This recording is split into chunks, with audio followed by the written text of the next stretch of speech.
Good evening, ladies and gentlemen. Good evening. I'm your host, Kiana Canada. Welcome back to Kiana's Shelf. Tonight, we are going to be going over the letter that Kanye West published in the Wall Street Journal. Now, I am going to be summarizing that letter and providing a bit of commentary on this particular letter. So, as you know, Kanye West issued a mea culpa in the Wall Street Journal, and some social media influencers believe that Kanye West, his purpose for his extenuation was because they think that he's engaging in behavioral conformity because he has a new album dropping quite soon. And then other people believe that Kanye West did not write this letter. And so to summarize the letter, Kanye West tells us that 25 years ago, he had a car accident. And in this accident, he broke his jaw and it caused injury to his right frontal lobe. And from there on, there was a bit of neurological damage to his way of thinking. And in summary and paraphrasing within this letter, he tells us that he has not felt or been the same way since. Within this letter, Kanye West does apologize for the anti-Black racism that he has put out into the universe. More specifically, I mean, he doesn't mention this within the letter, but if you can recall, Kanye West was once clothed in a Grand Dragon ensemble and was photographed and did an interview in this ensemble, and that did a lot of harm to the Black American community, especially descendants of slaves, because what it did was it trivialized the Ku Klux Klan's terror and how it rained that terror on the Black community. It trivialized lynching and slavery. And once before, Kanye West has trivialized slavery and put the responsibility of being enslaved on descendant of slaves and, of course, enslaved persons instead of on the persecutors and the dominant society, essentially. He also did apologize for his anti-Semitism. So if you can recall, Kanye West once had he was bearing a swastika necklace, and he had, I think, an e-commerce website where he was selling T-shirts with swastikas on it. And I know most of you won't forget that he did a Nazi salute, and then more recently he released the Heil Hitler single. And this all caused, in my personal opinion, and hearing the perspectives of Jewish people, what it did was all of those behaviors caused the Jewish community harm.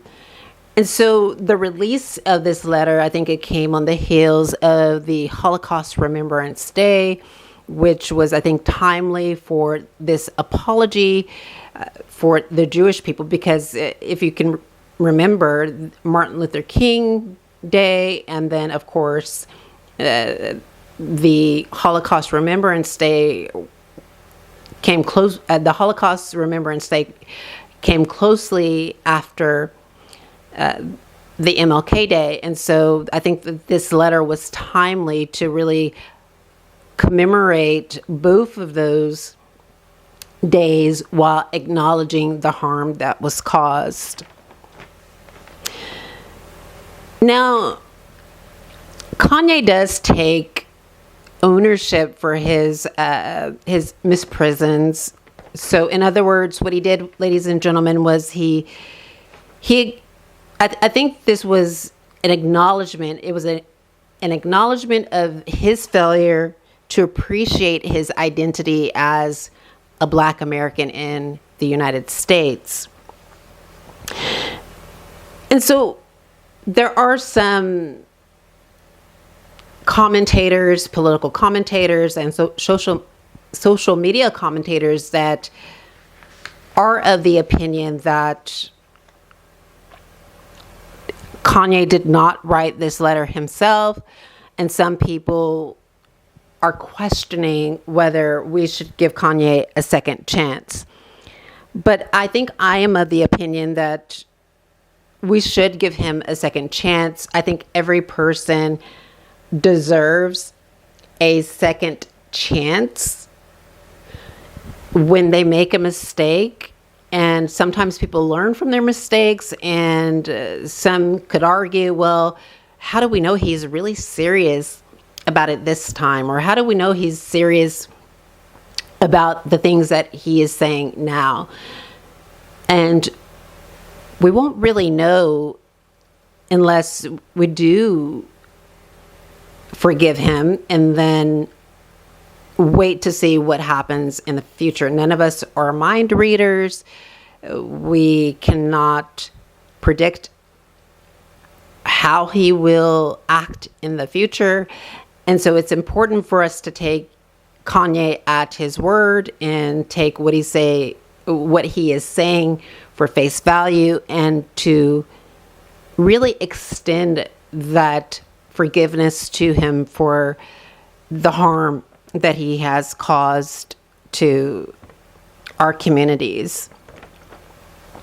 Now, there could be another reason as to why Kanye is apologizing, and that could be the fact that he is starting to realize that he's really not aligned with the Andrew Tates of the world, the Myron Gaines of the world, the Nick Fuentes of the world. He's not really aligned with the Sneakos of the world, right? And so these are men that really engage in dangerous rhetoric and harmful commentary against the Jewish community and the Black American community. And I believe that Kanye has come to the understanding that this is really not a community that is going to support him. This is really not a community that is going to back him up. This is really not a community that has his best interest at heart. I think that Kanye West is starting to understand that this is a community that will use him and abuse him before they really give him the advice and the support and the recommendations or reflections that he most needs in the moment, when it is, of course, right, or when the time is, I guess, ripe for it, right? And that's not to argue that Kanye West does not have legitimate friends or legitimate people around him that truly cares about his welfare. There are a number of people, such as, his family and then his close friends, that do appear to really care about his welfare. And so some have argued that they don't think that this was a necessary apology, but in my personal opinion, I do think it was necessary because Kanye's actions were reckless, and they were reckless because he was hanging around people that were reckless. He was hanging around a group of men that were reckless. Now, there is evidence to support this contention. It's called, well, not necessarily evidence, but there is, we can describe this. There is a way to describe Kanye's behavior, and it's called the risky shift effect. And this is the tendency for people to make more daring decisions when they are in groups rather than when they're alone. So we see Kanye making these risky decisions with the swastika and being clothed in this Grand Dragon ensemble, and doing the Nazi salute when he is around these group of anti-Semitic men and anti-Black men. But to reiterate, I think Kanye has come to the realization that these persons don't have his best interest at heart. Now, the meat of the letter talks about Kanye West acknowledging that he has a mental health disorder, namely bipolar disorder. And in the letter, he speaks about having manic episodes. And then once, I think he is telling us within this letter that he has engaged in some defense mechanisms and to explain, or not necessarily to explain, but to avoid acknowledging that he believes, or excuse me, to avoid acknowledging that he is experiencing or presenting a mental health disorder or having a mental health episode. Now, I'm not a physician. I'm not a psychiatrist. I can't give any medical advice, or I'm not in the position to diagnose a person. All I can do is take Kanye at his word, and until he comes out and says that this letter is false, to reiterate, all I can do is take him at his word. And in the letter, he appears to acknowledge that he has had a mental health condition for quite some time. He has appeared to acknowledge that other people around him have described his behavior as being indicative of what appears to be bipolarism, or meeting the, I believe it's what the symptoms is symptomatic of having a manic episode. But ladies and gentlemen, with that being said, I think it's important for us to acknowledge that sometimes people can misdescribe a behavior as psychogenic or as being psychopathological when it's not. Sometimes people may not have a person's best interest at heart. Sometimes people could sometimes people can conclude that a person has a mental health episode, or engaging in, presenting, I guess, a pathological behavior that really is just normal behavior. And to prove my point, and before I prove this point, that's not to say that Kanye's experience is not legitimate or accurate. To reiterate, I have to take Kanye West at his word.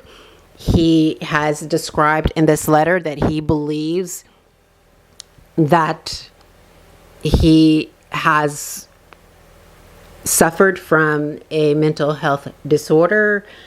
And although I feel like the letter is not the best evidence, I feel like coming on camera with doing a public statement on a video would be the best evidence. Right now, this is all the evidence that we do have. But it's important to understand that people who do crazy things or people who do bizarre things are not necessarily crazy. And I get this from Elliot Aronson. And Aronson tells us that in some situations, sane people sometimes do crazy things. If we're unaware of the social circumstances that prompted their actions, we are tempted to conclude that they are caused by a deficiency in character or insanity.